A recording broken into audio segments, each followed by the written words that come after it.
At this time, mate, you're under arrest on suspicion of murder. You don't have to say anything, but may harm your defence if you do not mention when questioned something you later rely in court. Anything you do say may be given evidence. Do you understand? No. What? Stop. It's the night of July 10th, 2024. Imagine this. The Clifton Suspension Bridge in Bristol, England, usually a proud symbol of architecture, is suddenly the scene of something utterly terrifying. A man is struggling, dragging two overly heavy suitcases across the walkway, and one of them is leaking a dark, viscous red fluid.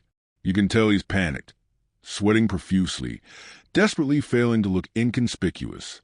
This is a final, pathetic attempt by a predator to hide the monstrous truth.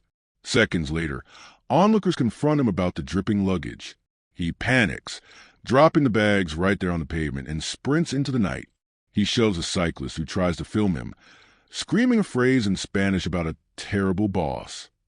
What police found when they opened those two abandoned suitcases was not just evidence, but the scattered, dismembered remains of two human beings. This is the story of a heinous crime fueled by greed, a grotesque betrayal of kindness, and a botched cover-up that ended on one of the United Kingdom's most famous landmarks, the discovery and the hunt. Bristol is an incredible city, full of life, history, and beauty, but on that particular night, as the fog began to drift over the Avon Gorge, a shadow fell over it. The man struggling with the luggage was quickly identified as Yostin Andrés Mosquera. The witnesses who stopped him sealed his fate.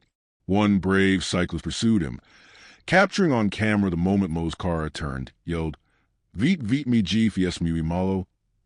"Go away, my boss is really bad," and shoved the cyclist to the ground before disappearing. The sight of the abandoned luggage, with its dark contents spilling onto concrete, was so horrifying that bridge staff immediately called for help. Emergency location, Clifton Suspension Bridge. Right, we're going to need some police up here quite urgently. I think we had a gentleman up here who was dragging a case. The case is broken, and it looks like it's really heavy, and there's blood coming out of it. We're convinced it's blood. Police locked down the iconic structure. The man was gone, but the suitcases remained. Inside, they confirmed the worst. They contained tightly wrapped, dismembered human body parts, confirming a double homicide.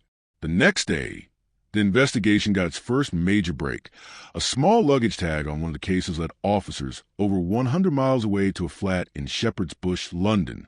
The flat belonged to two kind, generous civil partners, 71-year-old Paul Longworth and 62-year-old Albert Alfonso. Detectives immediately feared the couple were the victims. Forcing entry into the flat, the scene was one to contain horror. In the hallway, a large chest freezer held the victims' remaining parts, including their decapitated heads. The couple had been brutally murdered in their own home, mutilated, and partially prepared for disposal. Inside, blood splattered the walls, and cutting knives and a hammer, stained with blood, lay nearby. This was the work of a person capable of unimaginable violence. The profile of a parasite. The victims' neighbors couldn't believe it. Paul and Albert had been together for decades, a loving couple who had just formalized their relationship a year prior. Albert was known for his warmth. Paul was the quiet, reliable handyman. But their kindness was tragically exploited. Detectives discovered the couple had recently taken in a lodger who fit the suspect's description, Yostin Andrés Mosquera, a 34-year-old Colombian national. Mosquera was no stranger.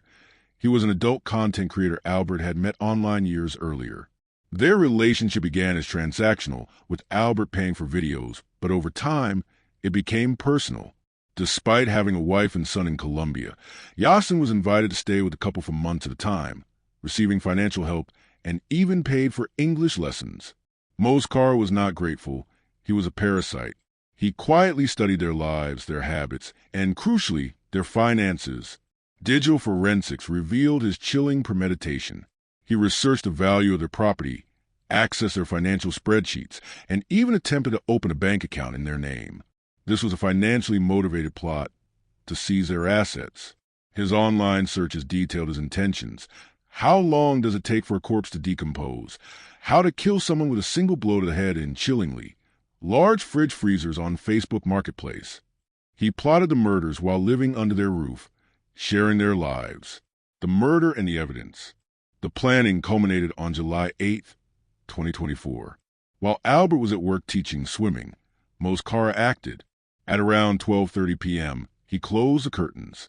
Investigators believe he then attacked Paul Longworth with a hammer, delivering at least 10 savage blows to the head. Paul's defensive wounds confirmed he fought back, but was overwhelmed. Mosquera hid the body in the storage compartment of the divan bed, cleaned up the most obvious blood, and waited. Later that evening, Albert returned home, unaware his partner was dead yards away. Mosquera and Albert began one of their usual filming sessions. As the camera rolled, the session turned murderous. Mosquera produced a hidden knife and stabbed Albert Alfonso 13 times across his torso, neck, and face, delivering a fatal blow to the throat.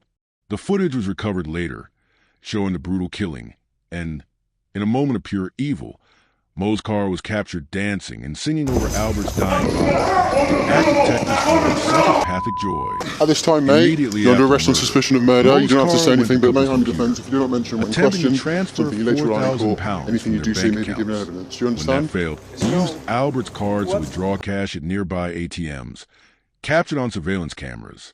The digital trail was indisputable proof of his financial motive and premeditation.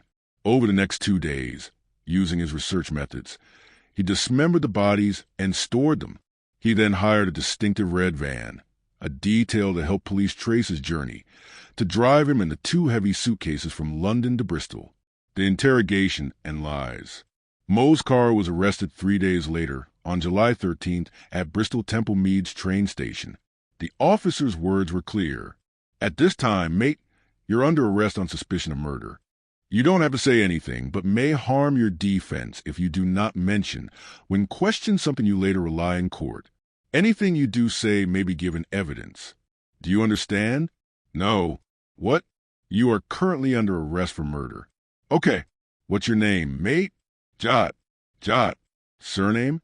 Mosquera. During the formal interrogation and subsequent legal proceedings, Mosquera desperately tried to spin a web of lies. Mosquera's claim: he admitted to killing Albert Alfonso, but claimed it was manslaughter, not murder, and that he acted in self-defense. He asserted that Albert had been abusive, had forced him into sexual acts, and that Albert, in a jealous rage, had murdered Paul Longworth. Mosquera claimed he killed Albert out of fear when he thought he was about to be attacked next. The prosecution's response: prosecutors immediately rejected this desperate narrative. They used the overwhelming digital and forensic evidence to systematically dismantle his lies. Paul's murder. CCTV and employment records proved Albert Alfonso was verifiably at work when Paul Longworth was brutally murdered in the early afternoon. Mosquera had already been alone with Paul. Premeditation. Mosquera's laptop showed him searching for a chest freezer and researching how to inflict fatal head injuries before Paul was killed. This clearly established premeditation. The killing of Albert, the video footage of Mosquera calmly pulling a hidden knife and repeatedly stabbing Albert in a vulnerable position, followed by his act of dancing over the body, contradicted any claim of losing control. Motive. The immediate attempt to transfer £4,000 and his efforts to withdraw money using the victim's cards demonstrated a clear financial motive, not self-defense. Mosquera stuck to his story throughout the trial, pleading guilty only to manslaughter for Albert's death. But the jury was shown the comprehensive timeline and the haunting footage. The verdict and finality, the evidence from the red van witnesses and the bridge scene to the computer searches and the explicit murder video, left no doubt. In April 2025, after months of buildup, the horrifying truth was laid bare. On July 21st, 2025, the jury returned their verdict: guilty on both counts of murder. The judge condemned Mosquera's actions, calling it one of the cruelest cases he had ever seen, declaring that Mosquera had devised a thoroughly wicked plan and killed 2 people without remorse. Yostin Mosquera was sentenced to life in prison with a minimum of 40 years before parole, ensuring he will likely die behind bars. This was a tragic end for Paul Longworth and Albert Alfonso, 2 men whose kindness was exploited in the most monstrous way imaginable.